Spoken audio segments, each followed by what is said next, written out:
നമുക്കറിയാം 2 തരം പ്രമേഹമുണ്ട്, type 1, type 2.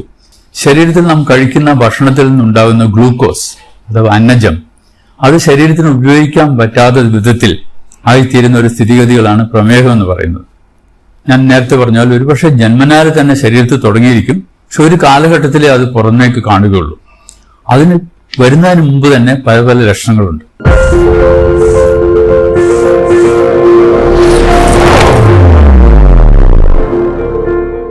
പ്രിയ സ്നേഹിതരെ, നിങ്ങൾക്ക് നമസ്കാരം. എന്റെ പേര് ഡോക്ടർ എം തോമസ് മാത്യു.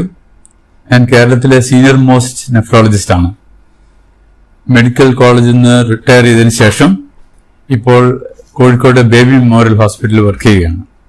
നമുക്കറിയാം, പ്രമേഹം അഥവാ ഡയബറ്റിസ് കാലാകാലങ്ങളായി മനുഷ്യ ജീവിതത്തെ നിശബ്ദമായി കൊല്ലുന്ന ഒരു രോഗമാണ്. ക്രിസ്തുവിന് മുമ്പ് 1500 BC മുതൽ ഈ രോഗം അറിയപ്പെട്ടിരുന്നു. എന്നാൽ 19ാം നൂറ്റാണ്ടിന്റെ മധ്യത്തിലാണ് അതിനെപ്പറ്റി ആധികാരികമായി മനുഷ്യർ പഠിക്കുന്നതിനും ചികിത്സ ആരംഭിക്കുന്നതിനും സാധിച്ചിട്ടുള്ളത്. നാം അറിയേണ്ട ഒരു പ്രധാന കാര്യം, വർഷങ്ങളായി അറിയുന്ന ഒരു രോഗമാണെങ്കിലും അത് എങ്ങനെ കൺട്രോൾ ചെയ്യണമെന്നോ അതിനെ എങ്ങനെ തടുക്കണമെന്നോ അതിന്റെ പാർശ്വഫലങ്ങൾ വരാതെ എങ്ങനെ നോക്കണമെന്നോ ഇന്നും ജനങ്ങൾക്ക് അറിയില്ല. ഇതൊരു വിരോധാഭാസമാണ്. വളരെയധികം പഠനങ്ങൾ പ്രമേഹത്തെക്കുറിച്ചുണ്ടെങ്കിലും അതെങ്ങനെ കൺട്രോൾ ചെയ്യണമെന്ന് ഇന്നും രോഗികൾ അറിയാത്തൊരു സ്ഥിതിയിലാണ് നാം ഇരിക്കുന്നത്. ഏത് ആശുപത്രിയിലെ ഔട്ട് പേഷ്യന്റ് ക്ലിനിക്കുകൾ നമ്മൾ എടുത്താലും ജനറൽ മെഡിക്കൽ ഔട്ട് പേഷ്യന്റിൽ വരുന്നതിൽ ഒരു 40% പ്രമേഹ രോഗം അതിനോടനുബന്ധിച്ചുള്ള രോഗങ്ങളുള്ളവരായിരിക്കും. ഒരു സർജിക്കൽ സൈഡിലാണെങ്കിൽ അതിലും കാണാം 40-50%. അല്ല, ഇനി സ്പെഷ്യാലിറ്റി ക്ലിനിക്കിലാണെങ്കിലോ കാർഡിയോളജി, ന്യൂറോളജി അല്ലെങ്കിൽ നെഫ്രോളജിക്കാണെങ്കിൽ 60% രോഗികൾക്കും പ്രമേഹമായി ബന്ധപ്പെട്ട പ്രശ്നങ്ങളുമായിട്ടാണ് അവർ വരുന്നതെന്ന് നമ്മൾ കാണുന്നത്.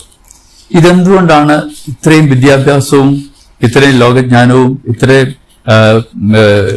രോഗങ്ങളെ പറ്റിയുള്ള വിവരമുള്ള ഒരു ജനതയ്ക്ക് ഇതെന്തുകൊണ്ടാണ് ഇങ്ങനെ സംഭവിക്കുന്നതെന്ന് നാം ആലോചിക്കാറുണ്ട്.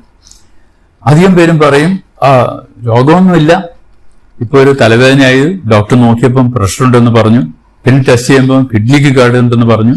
അപ്പോൾ ഷുഗർ ഉണ്ടോ നിങ്ങൾക്ക്? ഷുഗർ ഇല്ല, പക്ഷെ പണ്ടൊക്കെ കുറച്ച് ബ്ലഡ് ഷുഗർ കുറച്ച് അധികമുണ്ട്, എന്തെങ്കിലും മരുന്ന് കഴിക്കുന്നുണ്ടോ? മരുന്നൊന്നുമില്ല, ഭക്ഷണത്തിൽ കൺട്രോളാണ്. ഇവിടെ ഇതാണ് സ്ഥിതി. അവർ അഡ്മിറ്റ് ചെയ്ത് നോക്കുമ്പോൾ കാണാം ബ്ലഡ് ഷുഗർ 360, ബ്ലഡ് പ്രഷർ 160/100. അപ്പോൾ പറയും ഇതുവരെ പ്രശ്നമൊന്നും ഉണ്ടായിരുന്നില്ല, ആശുപത്രി വന്നതുകൊണ്ടാണ് രോഗം ഉണ്ടായെന്നാണ് ജനങ്ങൾ ധരിക്കുന്നത്. ഈ പ്രമേഹം എന്നുള്ള രോഗം ഒരുപക്ഷെ നമ്മൾ ജനിക്കുമ്പോൾ തന്നെ തുടങ്ങുന്ന ഒരു രോഗമാണ്. കുടുംബപരമായി അതല്ലെങ്കിൽ ജനിതക കാരണങ്ങൾ കൊണ്ട് ശരീരത്തിൽ നാം കഴിക്കുന്ന ഭക്ഷണത്തിൽ നിന്നുണ്ടാകുന്ന ഗ്ലൂക്കോസ് അഥവാ അന്നജം അത് ശരീരത്തിന് ഉപയോഗിക്കാൻ പറ്റാത്ത വിധത്തിൽ ആയിത്തീരുന്ന ഒരു സ്ഥിതിഗതികളാണ് പ്രമേഹം എന്ന് പറയുന്നത്. നമുക്കറിയാം 2 തരം പ്രമേഹമുണ്ട്, ടൈപ്പ് 1, ടൈപ്പ് 2. ടൈപ്പ് 1 പ്രമേഹം കുട്ടികളിലാണ് സാധാരണ ഉണ്ടാവുക. അവർക്ക് ഈ രക്തത്തിലെ ഷുഗറിനെ ഉപയോഗിക്കാൻ പറ്റാത്ത തരത്തിൽ ഇൻസുലിൻ ഉണ്ടാവുകയില്ല. ശരീരത്തിലെ ഇൻസുലിന്റെ അളവ് വളരെ കുറവായിരിക്കും. അതുകൊണ്ട് രക്തത്തിലെ ഷുഗർ ഇങ്ങനെ കൂടിക്കൂടി പ്രമേഹം എന്നുള്ള അവസ്ഥയിലേക്ക് വരും. അതേസമയം ടൈപ്പ് 2 അങ്ങനെയല്ല. അവർക്ക് ഇൻസുലിൻ ഉണ്ട്, പക്ഷെ ആ ഇൻസുലിൻ ശരീരത്തിലെ കോശങ്ങൾക്ക് ഉപയോഗിക്കാൻ വയ്യാത്ത ഒരു സ്ഥിതിയിലാണ് ഇരിക്കുന്നത്. അതാണ് ടൈപ്പ് 2. നമുക്ക് സാധാരണ കാണുന്ന പ്രായമായവരിൽ കാണുന്ന 90% ആളുകൾക്കും ടൈപ്പ് 2 പ്രമേഹമാണ്. ഈ പ്രമേഹം ഞാൻ നേരത്തെ പറഞ്ഞാൽ ഒരുപക്ഷെ ജന്മനാല് തന്നെ ശരീരത്തിൽ തുടങ്ങിയിരിക്കും, പക്ഷെ ഒരു കാലഘട്ടത്തിലേ അത് പുറമേക്ക് കാണുകയുള്ളൂ. അതിന് വരുന്നതിന് മുമ്പ് തന്നെ പല പല ലക്ഷണങ്ങളുണ്ട്. ഒന്നാമത്, ശരീരത്തിന് ആവശ്യത്തിൽ കൂടുതലുള്ള വണ്ണം. ഒരാൾക്ക് എത്ര വണ്ണം വേണം നിങ്ങൾ ചോദിച്ചാൽ നമുക്ക് പറയാം, അത് ബോഡി മാസ് ഇൻഡെക്സ് കാൽക്കുലേറ്റ് ചെയ്യണം. ഒരാളുടെ വെയിറ്റും ഹൈറ്റും എടുത്തിട്ട്, ഹൈറ്റ് മീറ്റർ സ്ക്വയറിലും വെയിറ്റ് കിലോഗ്രാമിലും എടുത്തിട്ട് ആ വെയിറ്റിനെ ഹൈറ്റ് കൊണ്ട് ഹരിച്ചാൽ അത് 18നും 25നും ഇടയ്ക്കാണെങ്കിൽ ഒരു തൂക്കം ശരിയാണെന്ന് അർത്ഥം. 25നും 30നും ഇടയ്ക്കാണെങ്കിൽ അത് ശരീരത്തിന് തൂക്കം കൂടുതലാണ്, തടി, പൊണ്ണത്തടി. 30-ലധികമാണെങ്കിൽ മാരകമായ പൊണ്ണത്തടി. ഈ ശരീരത്തിന് തൂക്കം കൂടുന്നതനുസരിച്ചിട്ട് പ്രമേഹം ഉണ്ടാകാനുള്ള സാധ്യത വളരെ കൂടുതലാണ്. നമ്മളിപ്പോൾ ഇന്ത്യയിലെ കണക്കെടുക്കുകയാണെങ്കിൽ ഇന്ത്യയിലെ എല്ലാ ജനങ്ങളും നമ്മൾ നോക്കുമ്പോൾ 3%, 4% ആളുകൾക്കും ശരീരത്തിൽ ആവശ്യമുള്ളതിനേക്കാൾ തൂക്കം കൂടുതലാണ്. കേരളത്തിലാണെങ്കിൽ അടുത്ത കാലത്ത് നടന്ന പഠനങ്ങളൊക്കെ കാണിക്കുന്നത് 30% പേർക്കും ഓവർ വെയിറ്റ്, തടി കൂടുതലാണ് ശരീരത്തിന്. ഈ തടി കൂടുതലാവുമ്പോൾ ശരീരത്ത് ഉണ്ടാകുന്ന ഗ്ലൂക്കോസ് ഉപയോഗിക്കപ്പെടാതെ ഇൻസുലിൻ കൊണ്ട് പ്രവർത്തിക്കാൻ സാധിക്കാത്ത തരത്തിൽ രക്തത്തിലെ ഷുഗറിന്റെ അളവ് കൂടിക്കൊണ്ടേയിരിക്കും. സോ അമിതമായ വണ്ണം, അമിതമായ ഭക്ഷണം, നമ്മൾ തോന്നിമാര് ഭക്ഷണം കഴിക്കുന്ന ഒരു കാലത്താണ് നാം ജീവിക്കുന്നത്. പണ്ട് കാലത്ത് കഴിച്ചിരുന്ന ഭക്ഷണ രീതി കംപ്ലീറ്റ് മാറി, ജീവിതശൈലി കൊണ്ടിട്ട് ഭക്ഷണ രീതി മാറി. ഒരാൾക്ക് ഒരു ദിവസം വേണ്ടത് അയാളുടെ വെയിറ്റിനെ 20 അല്ലെങ്കിൽ 30 കൊണ്ട് ഗുണിച്ചാൽ കിട്ടുന്ന അത്ര കാലോറീസ് ആണ്. ഊർജം, നമ്മുടെ ശരീരത്തിന് ജോലി ചെയ്യാൻ വേണ്ടി ഊർജ്ജമാണ് ആവശ്യം. ആവറേജ് ഉള്ള ഒരാൾക്ക്, ഒരു 60 കിലോ വെയിറ്റ് ഉള്ള ആൾക്ക് ഏകദേശം 1400 തുടങ്ങി 1800 കാലോറീസ് ആണ് ആവശ്യം. ഈ കാലോറീസ് നമുക്ക് എങ്ങനെ കിട്ടും? നമുക്ക് ഭക്ഷണത്തിനെ 3 തരംതിരിക്കാം. ഭക്ഷണത്തിൽ പ്രധാനമായിട്ട് ഊർജ്ജം ലഭിക്കുന്നത് നമ്മൾ കഴിക്കുന്ന ധാന്യങ്ങൾ അല്ല, നമ്മൾ കഴിക്കുന്ന കൊഴുപ്പ്, നമ്മൾ കഴിക്കുന്ന പ്രോട്ടീൻ, ഈ 3 ഭാഗങ്ങളിൽ നിന്നാണ് നമുക്ക് ശരീരത്തിന് ആവശ്യമായുള്ള ഊർജ്ജം ലഭിക്കുന്നത്. ഈ ഊർജ്ജം നമുക്ക് ആവശ്യത്തിൽ അധികം കിട്ടിക്കഴിഞ്ഞാൽ അത് ശരീരത്തിന് ഉപയോഗിക്കാതെ അത് കൊഴുപ്പായി കൂടും, ഷുഗറായി രക്തത്തിൽ ഇങ്ങനെ ഓടി നടക്കും, ശരീരത്തിന്റെ അവയവങ്ങൾ കയറി പിടിക്കും. ഇത് വേറൊരു വലിയ സംഗതി എന്താണെന്ന് വെച്ചാൽ, ശരീരത്തിൽ ആവശ്യമുള്ള ഷുഗറിനേക്കാൾ കൂടുതൽ ഷുഗർ ഉണ്ടായാൽ അതിന്റെ ചയാപചയം, അതായത് മെറ്റബോളിസം ഒരു അസാധാരണ രീതിയിലേക്ക് പോകും. സാധാരണ ഷുഗർ മെറ്റബോളൈസ് ചെയ്യുന്നത് ശരീരത്തിന് ഊർജ്ജം ലഭിക്കാനാണ്. എന്നാൽ അധികമുള്ള ഷുഗർ, അതായത് അധികം നോക്കുമ്പോൾ നിങ്ങൾ ചോദിക്കുക എത്രയാണ് അധികം? അതായത് ഒരു ഫാസ്റ്റിംഗ് സ്റ്റേജിൽ ഒരാൾക്ക് ഷുഗർ വേണ്ടത് 100 മില്ലിഗ്രാമിൽ കുറവായിരിക്കണം. 80 തുടങ്ങി 100 ആണ് ഫാസ്റ്റിംഗിൽ വേണ്ടത്. ഭക്ഷണം കഴിച്ച് 2 മണിക്കൂറിന് ശേഷം നോക്കുകയാണെങ്കിൽ അത് ഒരു 120-നും 140-നും ഇടയ്ക്കായിരിക്കും. അതിൽ കൂടുതലൊക്കെയാണ് അധികം ഷുഗർ എന്ന് പറയുന്നത്. അപ്പോൾ രക്തത്തിലെ ഷുഗർ അധികമായാൽ അത് ശരീരത്തിന് ഉപയോഗിക്കുന്നത് സ്വാഭാവികമായി ഉപയോഗിക്കുന്നതിന് പകരം അത് അബ്നോർമൽ പാത്വേയിൽ കൂടെ പോകും. 5 തരത്തിൽ ഈ ഗ്ലൂക്കോസ് മെറ്റബോളൈസ് ചെയ്തു പോകും. അത് ഈ 5 തരത്തിൽ പോകുന്ന മെറ്റബോളിസം ശരീരത്തിന് ഉപയോഗമില്ലാതെ ശരീരത്തിന് കേട് വരുത്തുന്ന രീതിയിലാണ് ആ മെറ്റബോളിസം നടത്തുന്നത്. അപ്പോൾ എന്ത് പറ്റും? ഈ ഷുഗർ ശരീരത്തിന് ഉപയോഗിക്കാതെ കൊഴുപ്പായി ലിവറിലേക്ക് പോയി അടിയും, ഫാറ്റി ലിവർ ഉണ്ടാവും. കൂടാതെ ഈ മെറ്റബോളിസം തെറ്റി വരുന്ന അസാധാരണമായുള്ള മെറ്റബോളിസം കൊണ്ടിട്ട് അതിലുണ്ടാകുന്ന ഘടകങ്ങൾ ശരീരത്തിലെ രക്തക്കൊഴലിനെയും കോശങ്ങളെയും ഒക്കെ മാരകമായി അഫക്റ്റ് ചെയ്യും.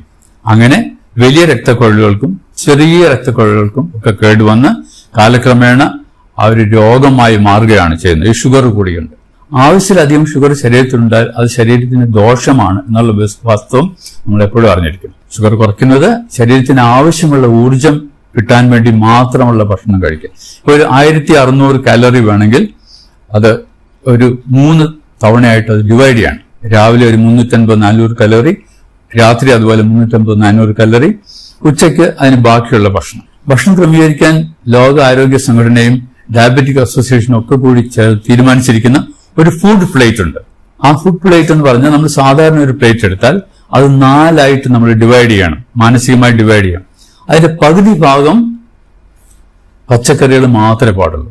ആ പകുതി ഭാഗത്തിൽ അതിന്റെ പകുതി, അതായത് 1/4 ഭാഗം വേവിച്ച പച്ചക്കറികളും 1/4 ഭാഗം വേവിക്കാത്ത പച്ചക്കറികളും.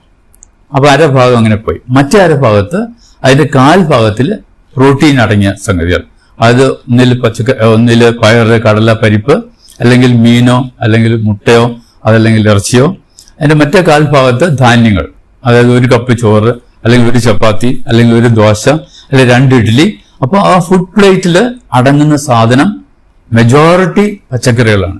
ഈ പച്ചക്കറികളിൽ കാലോറീസ് വളരെ കുറവാണ്. 100 ഗ്രാം പച്ചക്കറിക്ക് 15 കാലോറി ഉണ്ടാവുള്ളൂ. അതേസമയം 100 ഗ്രാം ചോറിന് 350 കാലോറിയാണ്. 1 ചപ്പാത്തിക്ക് ഏകദേശം 100 കാലോറിയാണ്. 1 ദോശയ്ക്ക് 150 കലോറി. ഒരു മസാല ദോശയാണെങ്കിലോ 250 കലോറിയാവും. അപ്പൊ അത് നമ്മൾ അധികമായി കഴിക്കാതെ അതിന് പകരം കൂടുതൽ പച്ചക്കറികളും കുറച്ച് ധാന്യവും കുറച്ച് പ്രോട്ടീൻ അഥവാ മത്സ്യം അല്ലെ മാംസം, പച്ചക്കറി കഴിക്കുന്നവർക്കാണെങ്കിൽ പയറ്, കടല, പരിപ്പ്, അങ്ങനെ ഫുഡ് പ്ലേറ്റ് നമ്മൾ 3 നേരത്തെ ഭക്ഷണം കഴിക്കുമ്പോൾ ആ പ്രിൻസിപ്പിൾ സ്വീകരിച്ചാൽ നമ്മുടെ ഷുഗർ കൂടാതിരിക്കും. അത് വെജിറ്റേറിയനായിട്ടും നോൺ വെജിറ്റേറിയനായിട്ടും ഐറ്റംസ് നമ്മൾ താരതമ്യപ്പെടും. ബാക്കി ഭക്ഷണങ്ങളിൽ നിന്ന് നമുക്ക് കിട്ടുന്നത് അന്നജം, അതായത് ധാന്യങ്ങൾ എന്ന് പറയുമ്പോൾ അരിയാവും, ഗോതമ്പാവും, പഴങ്ങളും, അധികം മധുരമില്ലാത്ത പഴങ്ങൾ, ഇതിനൊക്കെയാണ് മെയിൻ ആയിട്ടുള്ള 60% 50% എനർജി കിട്ടുന്ന ഈ ഭക്ഷണത്തിനാണ്. അതേസമയം കൊഴുപ്പിന് കിട്ടുന്നത് വളരെ അധികമാണ്. 20% കൊഴുപ്പിന് നമുക്ക് കിട്ടണം, 20-25%. അപ്പൊ ഈ കൊഴുപ്പിന് എങ്ങനെയാ കിട്ടുക? കൊഴുപ്പ് നമ്മൾ ഉപയോഗിക്കുന്ന എണ്ണ, 1 സ്പൂൺ എണ്ണയിൽ ഏകദേശം 45-50 കലോറിയുണ്ട്. അപ്പോൾ എണ്ണയുടെ അളവ് കുറയ്ക്കണം. അതുപോലെ തന്നെ പ്രോട്ടീൻ ഒരു 20-25% കാലറീസ് പ്രോട്ടീൻ ലഭിക്കണം. അതുകൊണ്ട് പ്രോട്ടീൻ കഴിക്കുന്ന അളവും കുറയ്ക്കണം. ഇങ്ങനെ നമ്മൾ കൺട്രോൾ ചെയ്താൽ നമ്മുടെ ഭക്ഷണ രീതി വളരെ കറക്റ്റ് ആവും. നമ്മുടെ ഷുഗർ കൂടില്ല, നമ്മുടെ പ്രമേഹത്തിന്റെ കോംപ്ലിക്കേഷൻ നമുക്ക് വരാതിരിക്കാൻ സാധിക്കും. ഇതൊക്കെ അറിയാമെങ്കിലും നാം വീണ്ടും അറിയാതെ ഭക്ഷണങ്ങൾ കൂടുതൽ കഴിച്ചു പോവുകയാണ്. അപ്പൊ നമ്മൾ ആവശ്യമില്ലാത്ത ഭക്ഷണങ്ങൾ, ഈ സ്നാക്സ് ഒക്കെ നിവൃത്തിയെടുത്തോളം ഒഴിവാക്കണം. എണ്ണക്കടികൾ ഒഴിവാക്കണം. പിന്നെ ഈ ഷുഗറുള്ള ആളുകൾ 3 നേരത്തെ ഭക്ഷണത്തിന് പുറമെ ഇടയ്ക്ക് 2 ലഘുഭക്ഷണം കൂടെ കഴിക്കുന്നത് നന്നായിരിക്കും. നമുക്ക് ഫൈബർ അടങ്ങിയ ബിസ്ക്കറ്റ് കഴിക്കാം, അല്ലെ ആരോ റൂട്ട് ബിസ്ക്കറ്റ് കഴിക്കാം, അല്ലെ ചിലപ്പോൾ അധികം എണ്ണയും മെഴുക്കുമില്ലാത്ത ഭക്ഷണങ്ങൾ കഴിക്കാം, അല്ലെ ഒരു പകുതി ആപ്പിൾ കഴിക്കാം, പകുതി പേരയ്ക്ക കഴിക്കാം, 1 ഗ്ലാസ് ചായയോ അല്ലെങ്കിൽ കാപ്പിയോ കഴിക്കാം, മധുരം ഇടാതെ. ഇതൊരു ശീലം നമ്മൾ ഉണ്ടാക്കണം, മധുരം ഉപയോഗിക്കാതെ ഭക്ഷണങ്ങൾ കഴിക്കാനുള്ള ശീലം. അതുപോലെ ഏറ്റവും പ്രധാനമുള്ള കാര്യമാണ് ശരീരത്തിന് വ്യായാമം. ഒരു അരമണിക്കൂർ ആഴ്ചയിൽ 5 ദിവസം വ്യായാമം ചെയ്യുന്നത് ഏറ്റവും പ്രധാനമാണ്, പ്രത്യേകിച്ച് 35 വയസ്സിന് ശേഷമുള്ളവർ. ഈ വ്യായാമം ചെയ്യുമ്പോൾ ശരീരത്തിന് ആവശ്യമുള്ള ഊർജം അത് ഉപയോഗിച്ചു പോകും. അപ്പോൾ ആവശ്യമില്ലാതെ ഊർജം ശരീരത്തിൽ കെട്ടിനിൽക്കില്ല. ഈ വ്യായാമം ചെയ്യുമ്പോൾ ആ ഊർജം അതിനായിട്ട് ഉപയോഗിച്ചു പോകും. അങ്ങനെ നമ്മുടെ ശരീരത്തെ നല്ല ആരോഗ്യസ്ഥിതിയിൽ മെയിൻറ്റെയിൻ ചെയ്യാൻ സാധിക്കും. ഇങ്ങനെയൊക്കെ ചെയ്താലും ജനിതകമായി ഉണ്ടാകുന്ന ഡയബറ്റീസ് വരാതിരിക്കില്ല. വന്നു കഴിഞ്ഞാൽ നമ്മൾ അതിനുള്ള മരുന്നുകൾ കൃത്യമായിട്ട് എടുക്കും. ഡോക്ടറെ സമീപിച്ച് ആ മരുന്നുകൾ എന്ത് വേണമെന്ന് ചോദിച്ചാൽ ഡോക്ടർ പറഞ്ഞുതരും. അതനുസരിച്ച് മരുന്ന് ഉപയോഗിക്കാം, ഗുളികൾ ഉപയോഗിക്കാം. അത് പോരാതെ വരികയാണെങ്കിൽ വരുന്ന സന്ദർഭങ്ങളിൽ നമുക്ക് ഇൻസുലിൻ ഉപയോഗിക്കാം. അങ്ങനെ ഷുഗർ കൺട്രോൾ ചെയ്യാം. അപ്പോൾ നിങ്ങൾ ചോദിക്കും, ഷുഗർ കൺട്രോൾ ചെയ്യാൻ ഭക്ഷണം മാത്രം നോക്കിയാൽ പോരാ. ഭക്ഷണത്തിന് ഒരു പരിധിവരെ മാത്രമേ ഷുഗറിനെ കൺട്രോൾ ചെയ്യാൻ പറ്റുള്ളൂ. അതിൽ കൂടുതൽ കൺട്രോൾ വേണമെങ്കിൽ മരുന്ന് വേണം എന്നുള്ളത് തീർച്ചയാണ്. ആ മരുന്നിന് പുറമെ വ്യായാമം, റെഗുലർ ചെക്കപ്പ് ഇതൊക്കെ വേണം.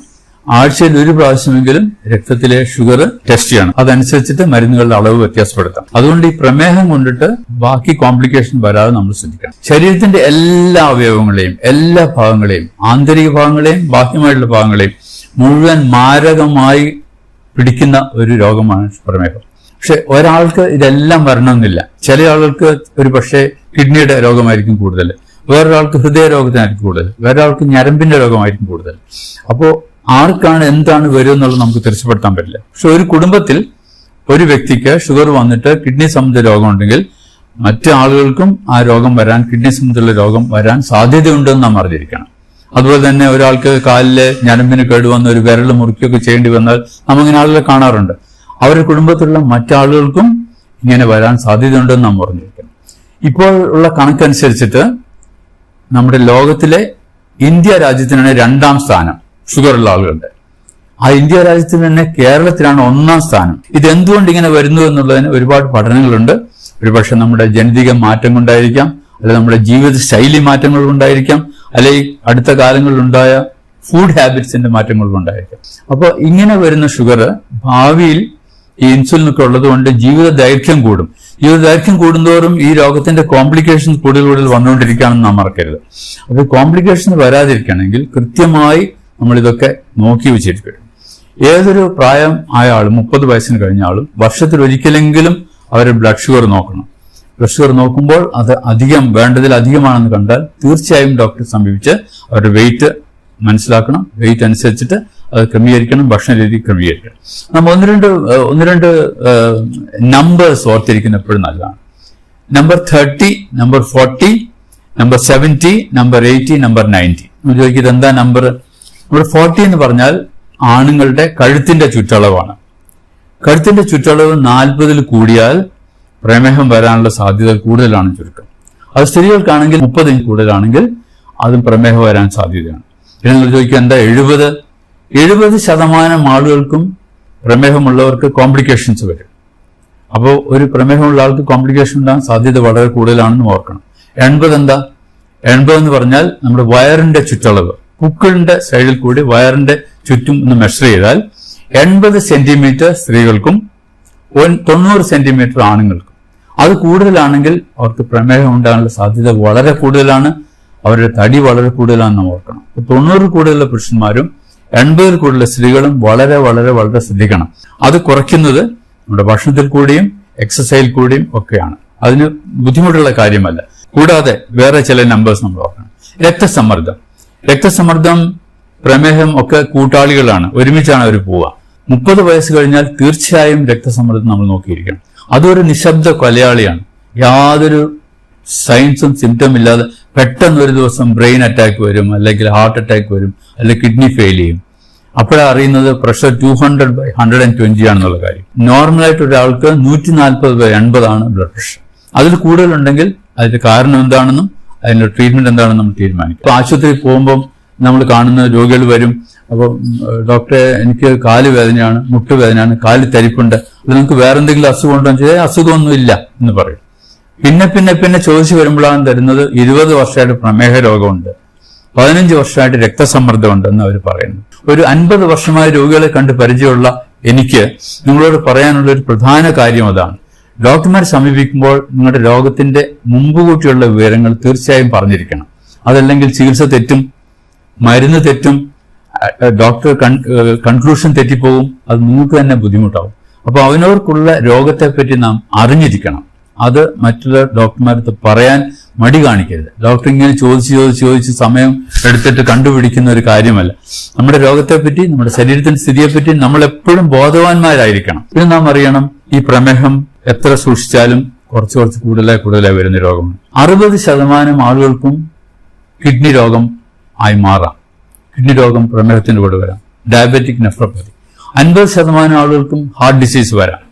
ഏകദേശം 50%-60% ആളുകൾക്ക് ന്യൂറോപ്പതി വരാം, ഞരമ്പിന്റെ കോംപ്ലിക്കേഷൻ വരാം. ഇങ്ങനെയൊക്കെ ഉണ്ടാവുന്ന ഒരു രോഗം. കണ്ണിന് കേട് വരും വളരെ അധികം പേർക്ക്. അപ്പോൾ കണ്ണിന് കേട് വരും, ലേസർ അടിക്കും, ഇതൊക്കെ രോഗികൾക്ക് ഉണ്ടാകുന്ന സംഗതികളാണ്. പക്ഷെ അവർ പറയാറില്ല. പിന്നെ ചോദിച്ചു വരുമ്പോൾ ആ കണ്ണിന് ലേസർ അടിച്ചിരുന്ന് 2 വർഷം മുമ്പെന്ന് പറയും. അപ്പൊ അന്നേ ഷുഗർ ഉണ്ടെന്നുള്ള കാര്യം അവർ മറന്നു പോകുന്നു. ആ ഷുഗറിനെ കൺട്രോൾ ചെയ്യുന്ന കാര്യം മറന്നു പോകുന്നു. ഡോക്ടർമാർ പറയും നിങ്ങൾ ശരിക്കും ഷുഗർ കൺട്രോൾ ചെയ്യണം. എന്നാൽ എങ്ങനെ കൺട്രോൾ ചെയ്യണമെന്ന് അവർക്ക് അറിയുന്നില്ല.